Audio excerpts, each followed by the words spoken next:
Today we're going to talk about the best meal to reverse heart disease to help unclog those arteries. This is a conversation I would have with my own father if he had plaque in his arteries. So there's a number of factors that we know cause heart disease and make things worse. Tobacco, for example, we all know smoking makes things worse, increases risk of heart disease. So people who smoke have more heart disease.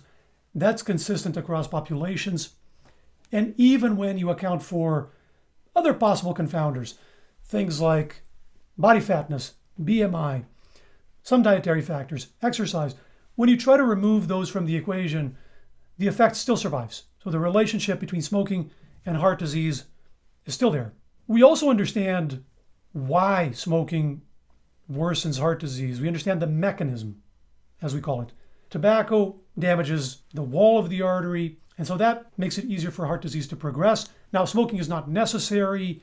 You can be a non-smoker your whole life and still get heart disease, get heart attacks. That happens, but smoking makes it worse. So, Dad, you don't smoke. You've never smoked pretty much since your wild years, very young. So we're good there. Next, high blood pressure. Similar logic, populations with high blood pressure have more heart disease when you account for confounders like smoking or BMI or exercise. The relationship still survives. We also have the luxury of having randomized trials. So you take people with high blood pressure and you split them randomly and you lower the blood pressure of just half of them and you follow them over years and you see who gets heart attacks and who dies. And you can do this with dietary tweaks, you can do this with medication, and we consistently see that the folks who get their blood pressure lowered have fewer heart attacks and strokes and death. And we have yet another line of evidence. We have genetics. So people who have genetically determined lower blood pressure, they're just lucky bastards, they have less heart disease. So these are very powerful lines of evidence. We put everything together. The level of confidence that blood pressure is what we call a causal risk factor, that it directly causes heart disease, is very high. Just like we saw with tobacco, it's not necessary. You can have normal blood pressure and have heart attacks. It happens, but high blood pressure makes it worse. And we even understand how. High blood pressure increases the stress on the artery walls, what we call the shear stress of the blood flowing. That can cause damage over the years, and that can help increase heart disease. So what's a good blood pressure? We actually have new guidelines based on the latest evidence, and they suggest an optimal blood pressure is under 120 systolic and under 80 diastolic. And that's for anyone really, but especially for someone who has plaque already. We want to be stricter, so we definitely want to stay under that threshold. So, Dad, let's measure your blood pressure. Everybody should have one of these devices at home. If you don't, let's get one, and let's measure yours and see where you are and see if we can improve that or not. Next, diabetes, same general lines of evidence. We have the observational, so populations with diabetes have more heart disease, adjustments, it survives. We have randomized trials. We have genetics. We understand how it does that. It damages the wall. It increases lipoproteins crossing the wall. We'll look at what that is in a second. It causes inflammation. It causes all kinds of things. And again, not needed like we saw for the other risk factors. You can have normal, completely normal glucose levels and still have heart disease. Happens a lot. But with diabetes, with high glucose, worse. What's a normal? What's a great? What's an optimal level? Well, you want your fasting glucose to be under 100.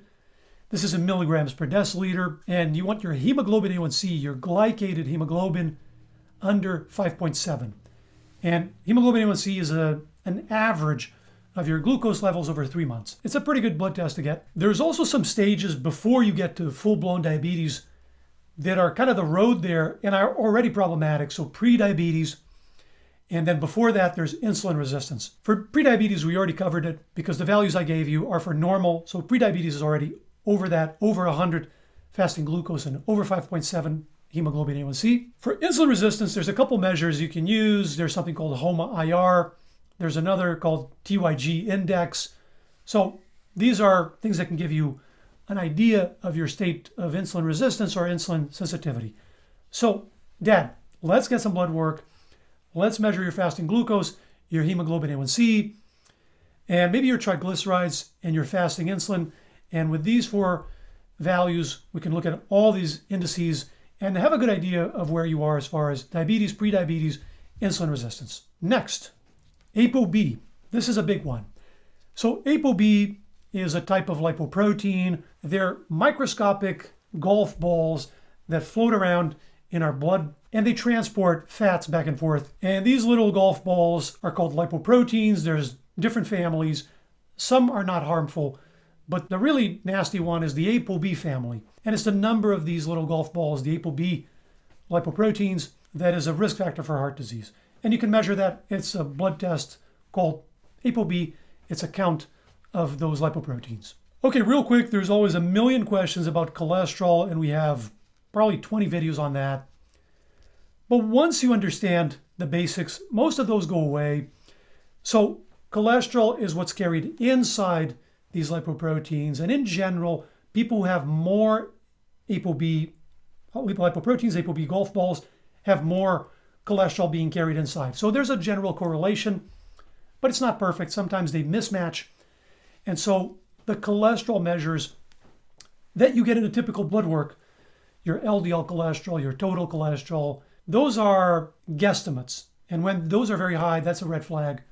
But they sometimes get it wrong. So once we understand that they are a reflection of the real cause of the disease, but they're not a perfect metric, a lot of these questions and a lot of this confusion naturally dissipates away. Okay, how do we know ApoB causes heart disease? Same exact lines of evidence we covered for the others. We got the population data, we got the RCTs, the randomized trials, we got the genetics, and we got the mechanisms. So mechanism-wise, it's exactly these lipoproteins crossing into the artery wall and getting stuck in there that causes plaque, that causes atherosclerotic cardiovascular disease. Without these lipoproteins in there, there is no plaque. And we know from a lot of research that people with higher ApoB tend to have more heart disease, more of these particles get lodged in there. There's always individual variation, as with the other risk factors. Some smokers never get lung cancer. Some people with very high blood pressure never get a stroke. But in general, populationally, the risk goes up. And you, Dad, already have the plaque. We already know that. So we know you have the susceptibility. That mystery is gone. Now, what's a good ApoB? So in general, for a healthy young person, under 90 milligrams per deciliter is a pretty good ballpark to shoot for. But for someone who has higher risk, for example, someone who has a lot of plaque diagnosed, it's better to be stricter. So the next cutoff is under 70 milligrams per deciliter. That's actually where I try to keep my ApoB. I don't have plaque diagnosed, but I have high LPA. We'll look at what that is in a second. And then there's a third cutoff, which is under 60, usually for people at a very high risk, what we call secondary prevention, people who have already had a heart attack or a stroke.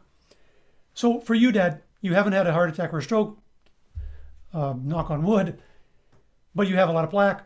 We could start with trying to get your ApoB under 70 and then look at imaging and see how your plaque is progressing. Is it growing? Is it steady? Is it reversing? And go from there and see if we want to go lower to under 60 or if we're good under 70. They've actually measured plaque growth, and here they're looking at LDL cholesterol as a reflection of ApoB, as we said, and they found that around 80 milligrams per deciliter LDL, so that corresponds to about 70 milligrams per deciliter ApoB, plaque stops growing. So plaque is steady at that level. Under that level, we start to see plaque shrinking, and the lower the LDL and the ApoB, the faster the plaque shrinks, and then above that level, plaque grows. And the higher the level, the faster it grows. Now, a little bit of caution with these results. These are from trials where they use medication to lower ApoB, and this is a population with pretty high risk. So individual results may vary. Your exact threshold might be a little different, but good to know that this has been done, and this is what they found. Okay, so that's ApoB in a nutshell. Before we go on to the rest of the risk factors, LPA and other things, inflammation, I want to touch on some frequently asked questions about ApoB because this always comes up, and I think there are valid questions that need to be addressed, and my dad probably would ask some of these. For example, if ApoB is better than LDL cholesterol and HDL cholesterol and triglycerides in these things, why don't we get that in the basic lipid panel, right? How come when you go to the doctor, you usually get the basic lipid panel and ApoB is not in there? It doesn't make any sense. It's for mainly historical reasons. These lipids were measured going back decades. And with time, we've gotten stronger and stronger evidence that the real epicenter, the real cause is the ApoB, is the count of the lipoproteins. And that's now generally accepted in this field in cardiovascular research and in what's called lipidology. All these nerds that study all of these topics in depth. But these institutions are pretty ossified, and it takes a while for this to become mainstream. So there's now a push, and it's becoming more common for these to be in guidelines, cutoffs for ApoB.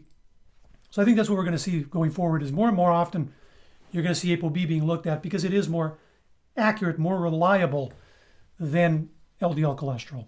There is another measure that you can get that is maybe the poor man's ApoB, which is the non-HDL cholesterol. That doesn't cost anything because all you do is take your total cholesterol and subtract your HDL cholesterol.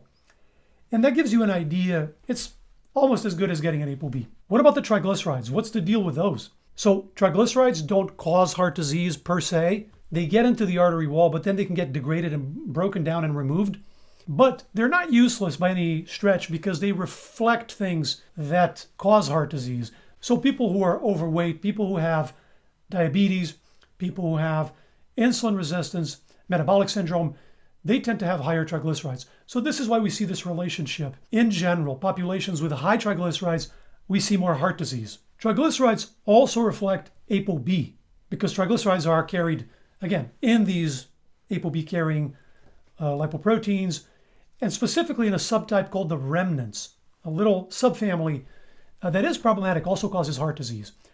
So this is why a lot of these debates on the internet, is it the cholesterol or is it the triglycerides? Which one should I pay attention to, and should I just ignore one of them? They largely miss the point. They're not very insightful.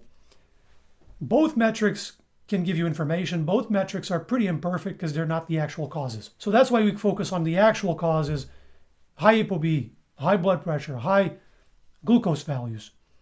But yeah, a high cholesterol level or high triglycerides can be a red flag and can point the way that something is not right. Okay, along the same lines, a common question is about HDL. What's the deal with HDL? Is it the good cholesterol? Does it protect us? So we know now from a lot of research that it doesn't protect you. There's no protective role of HDL cholesterol. It is also a reflection of lots of things, actually. It also reflects overweight, insulin resistance, diabetes. It also reflects ApoB. It reflects exercise. It reflects alcohol intake. It reflects a million things. But the problem is HDL is not reliable. This is also why we want to be careful with ratios that use HDL cholesterol. These are popular on social media, but pretty slippery.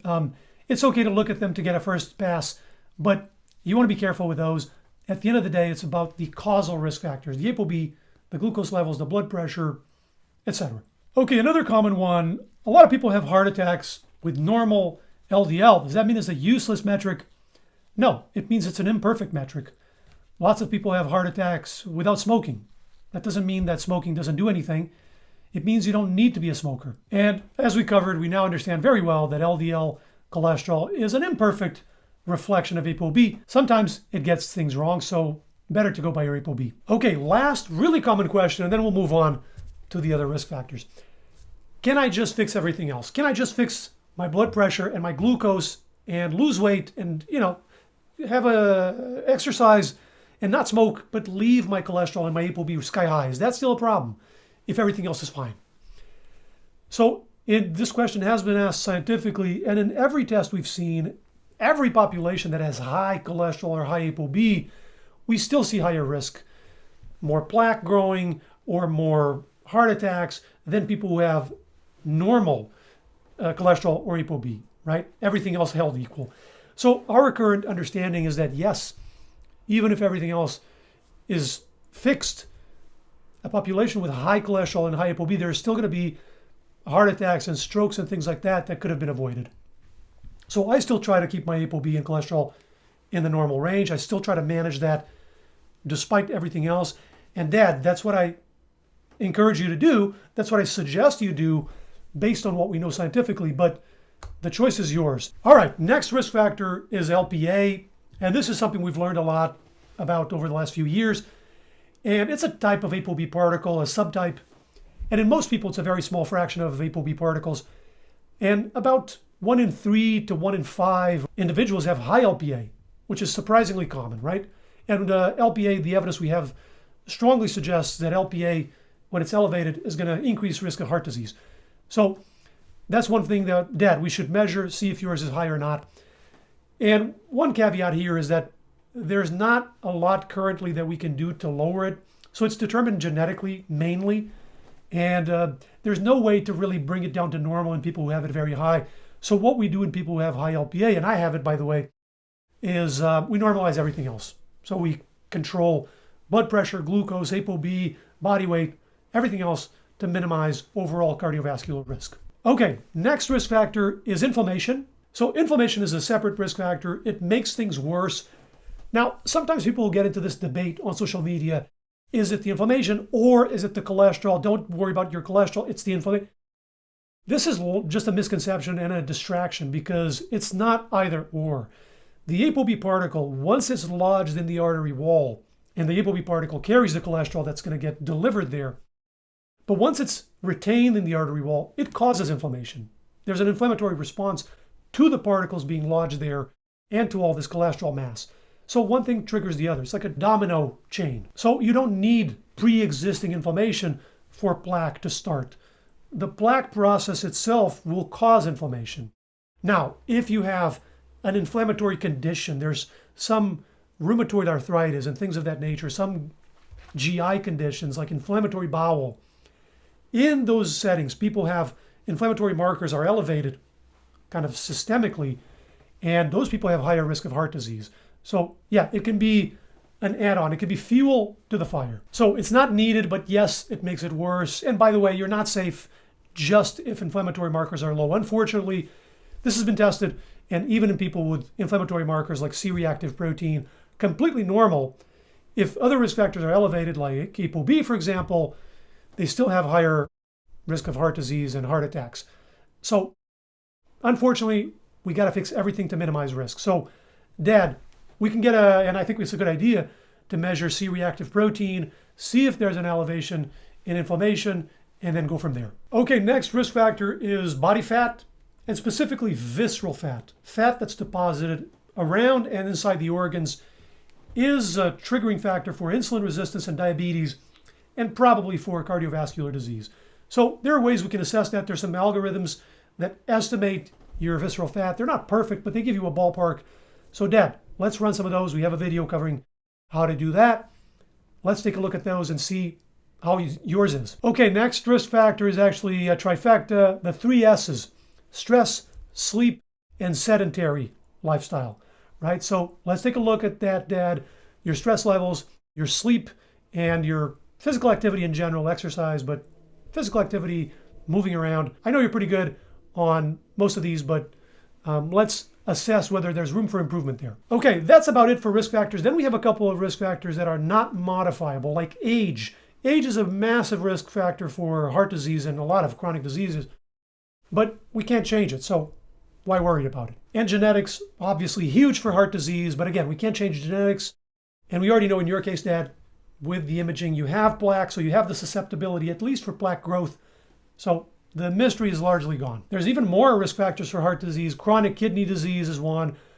Pollutant exposure. There's a lot of other things that contribute, but this list is a pretty good start. So those are the main factors that cause heart disease. Both preventing heart disease and managing and trying to reverse it goes through optimizing these, minimizing these, controlling these. So now that we understand them well, now we're in a good position to look at foods and see what effect different foods and different dietary patterns have on these guys. So tobacco is pretty straightforward. It's not a food. It's just reducing or eliminating smoking. Okay, blood pressure actually can be impacted very strongly by dietary tweaks. So we know weight loss consistently improves blood pressure. We also know that sodium in general, salt in general in food or added to food can raise blood pressure. This depends on the individual. There's salt sensitivity. Some people are more, some people are less. And then potassium tends to lower blood pressure.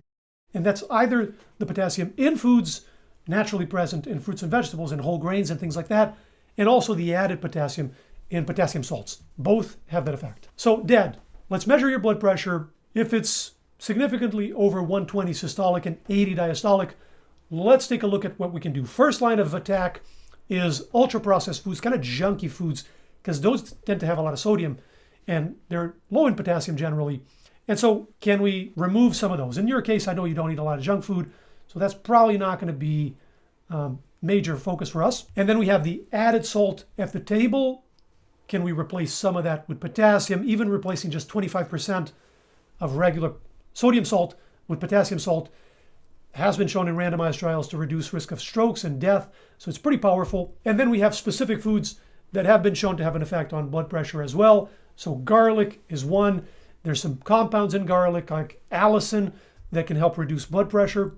Hibiscus tea is another one that has some evidence for it. So let's play with some of those and see how they affect you specifically.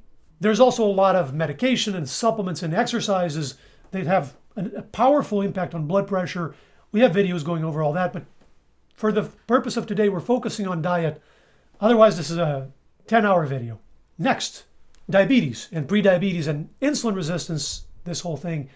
And Dad, we know you don't have this, fortunately. Otherwise, we would focus heavily on trying to fix it. And the number one thing that fixes these conditions consistently is weight loss, and specifically fat loss, losing some of the excess fat. And we know it's visceral fat that is the main problem here. So losing some of the visceral fat is important for fixing these diseases. I'm not saying that explains 100% of cases.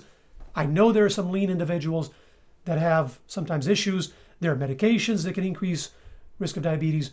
But for 90 or more percent of Westerners that become a little pre-diabetic or diabetic with age, as they put on weight, this is the number one thing to address. And so the main weapons here are diet and exercise by far. People have these wars on the internet. You have to go low fat. You have to cut the carbs. You have to be vegan. The truth is you can reverse diabetes with 10 different diets. And my goal, Dad, is to get you to your target, to your goals. It's not to get into some kind of tribal internet battle. So the truth is you can do this with low carb and low fat and Mediterranean and vegan and non-vegan diets.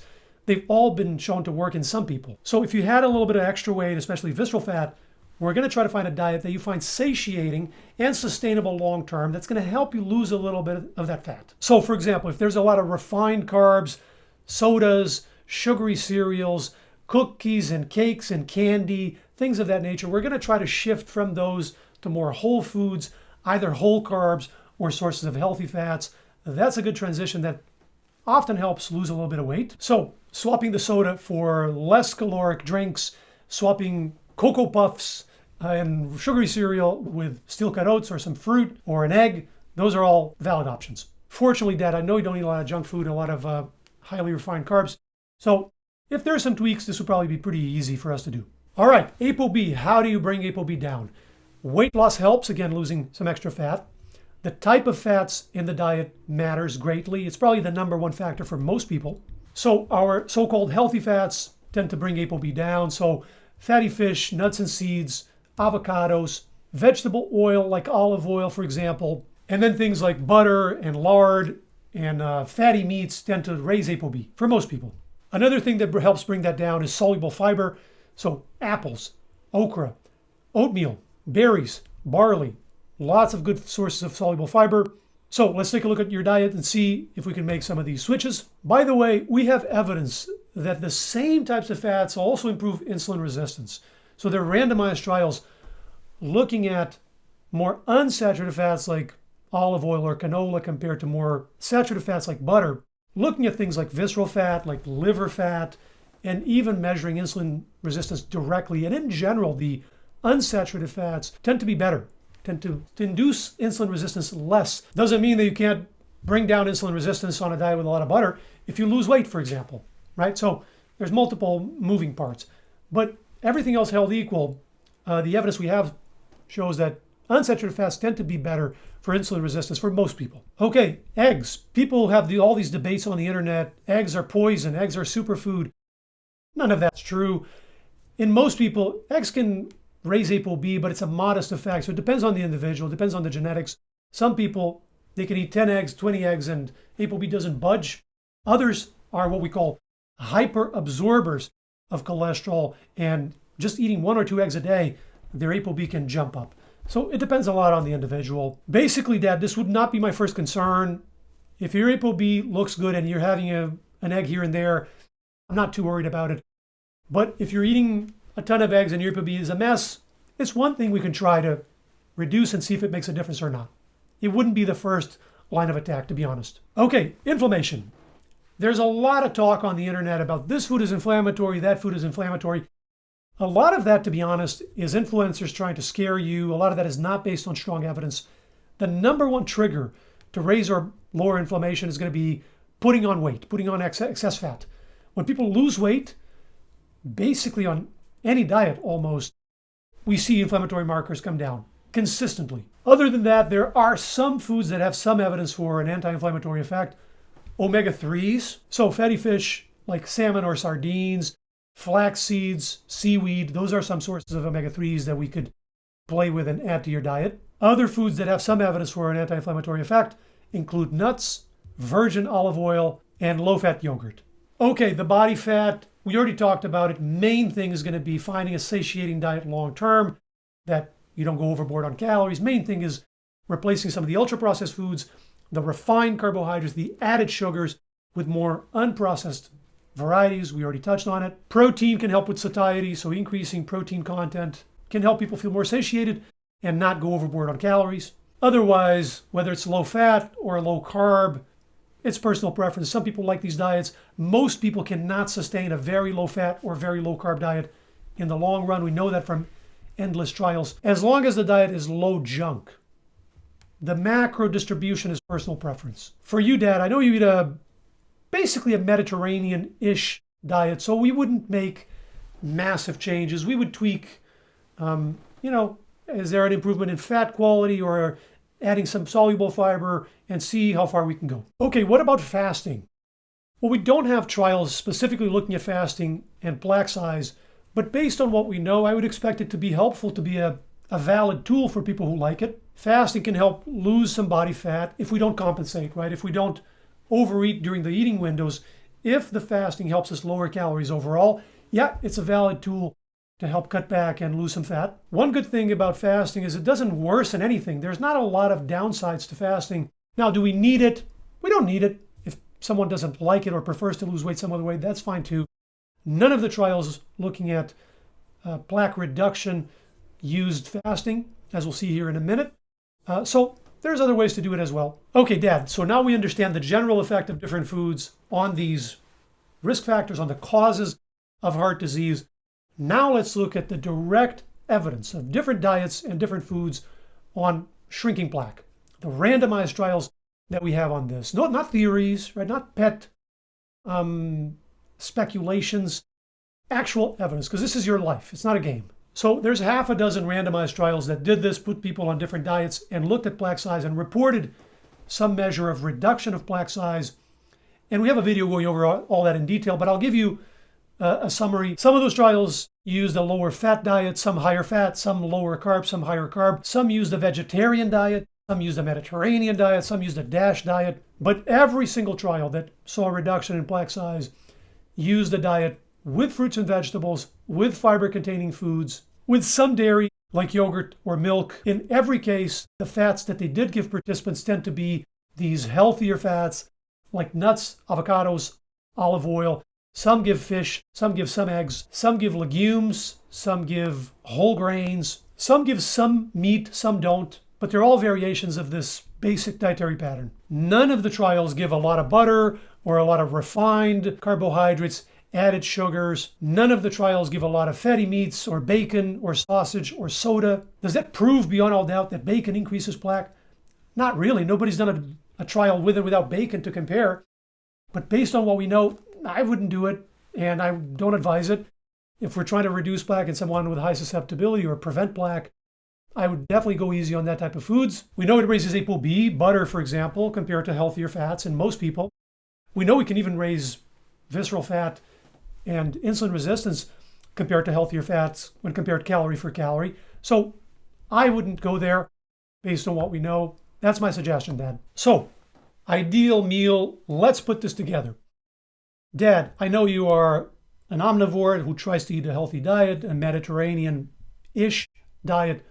So, starting with protein sources, I would suggest either a piece of fatty fish or plant protein like beans or lentils or tempeh, or a piece of white meat. So one option would be, for example, grilled sardines, let's say for lunch, side of wild rice, unprocessed, and some okra, for example, as a vegetable, which is going to bring in that soluble fiber to help with lipids as well. And of course, you can season this. No, it doesn't have to be bland. You can use olive oil, any spices you want. Garlic is a good idea. It helps a bit with the blood pressure as well. We can play with the salts. We can try a potassium salt that helps bring blood pressure down, or a mix of potassium and sodium, depending on your blood pressure. So we'll personalize this. And then another idea for dinner, let's say, ideal meal, also to reduce that plaque in your arteries, a lentil dal. It has fiber. It helps with the lipids. It's flavorful. It's spicy. It's delicious. Pearled barley on the side is one option that goes really well with lentils.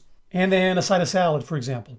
Dessert, fruit, berries, an apple, both high in soluble fiber. Can't go wrong with that. So that is the meal, or the two meals I'm recommending to you, Dad, or that I'm doing if I'm ever in that position. What about exercise? What's the best workout to help unclog arteries, reduce that plaque? We covered all of that in a recent video, so check it out right here, and I'll see you in there.